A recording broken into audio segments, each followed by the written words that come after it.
Sa mga nagtatanong din nga pala po sa aking YouTube channel, sasagutin ko na rin po yung mga tanong kung kailan daw po nag-start pagtatrabaho sa barko, saka yung mga tanong na kung madali lang ba ang trabaho sa barko.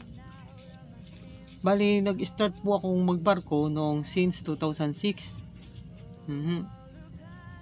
Since 2006 po hanggang ngayon, nagbabarko pa rin po ako mga tumudachi. Sa mahirap, pero wala naman pong madaling trabaho, lahat naman po pinaghihirapan mga tumudachi. Pero dahil sa kailangan kasi gusto mo ang isang bagay. Kapag gusto mo ang isang bagay, lahat ng bagay ay madali. Ang mahirap na trabaho ay napapadali kung gusto mo ang isang bagay. Ganun yun mga tumudachi.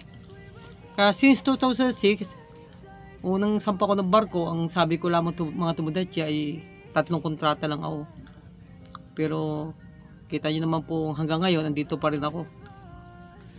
Kasi habang tumatagal, lalo ko pong nagugustuhan magbarko mga tumudachi. Naalala ko nung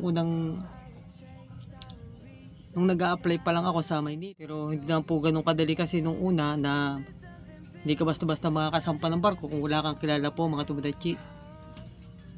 Kaya nung nagkaroon ako ng chance, alam niyo po ba mga tumudachi, hindi pa po ganun kanong internet. Nung una wala pang internet, way back 2006. Alam niyo po ba ang ginawa ko pa noon para lang kung paano mag-apply ng barko? Pumunta po ako ng PUA, kumuha ng magazine doon mga tumudachi. Yung magazine, may magazine po sa PUA na pamula A to Z. Kaya yung A to Z na yun, pasahan ko po lahat ng resume yun mga tumudachi. Kasi willing po ako magtrabaho sa barko. Kasi wala naman ako kilala sa barko. Kaya yun ang ginawa ko po. Isang envelope yata yung resume ko nung panahon na yun. Tapos mga tumudachi, binaybay ko lahat yung pamula sa Makati. Nilalakad ko lang yan sa may pasong tamo. Punta ako dyan sa Scanmar, Scanpil. Baybay ko lahat yung mga manning agency dyan. Tapos punta rin ako dyan sa may Malate,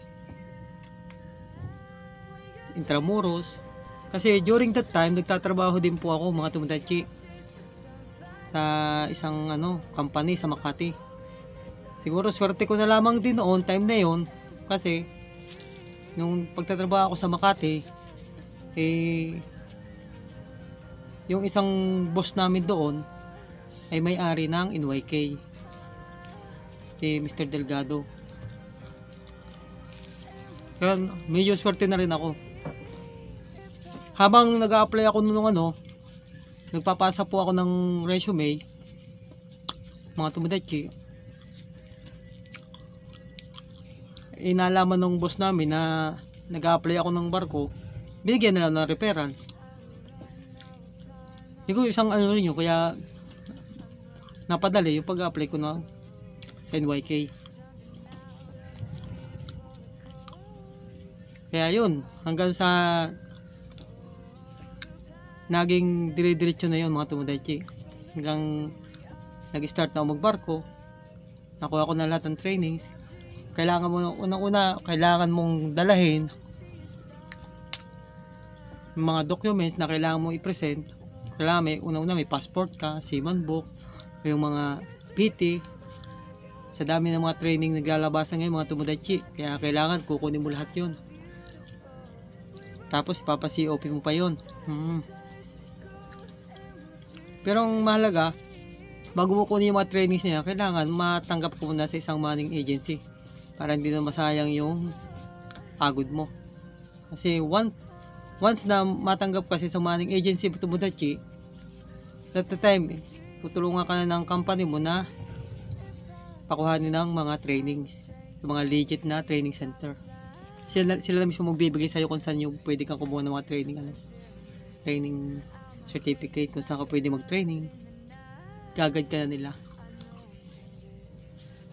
Ganun lang naman mga tumudachi. Ganun ang buhay sa barko.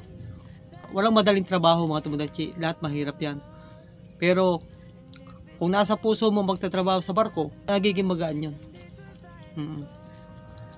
At once na makasakay na at makakasampa ka ng barko, lagi mong tatandaan, haba ng pasensya. Kung ang pasensya mo ay 5 balde, gawin mo 10. Haba ng pasensya mga tubudachi. Yan ang unang-unang kailangan mong dalhin sa barko. Iba na po sa panahon ngayon mga tubudachi, mga seaman ngayon na mga nagtatrabaho sa barko. Kung nung una ay sinasabi nila na lagi nilang naluluko mga seaman. At talino rin po mga seaman ngayon. Akala lang po nila laging gastos ng gastos sa mga seaman ngayon. Akala lang nila yun. Totoo lang po ang mga seaman ngayon. Hindi na po gumagastos yan. Pag gumastos po ng $10 yan, hindi na po makakatulog yan mga tubudachi. Kasi alam nila kung paano kitain ng pera ngayon. Kasi hindi naman po basta pinupulot sa barko ang pera. Kaya alam din nila kung paano gastusin ang pera.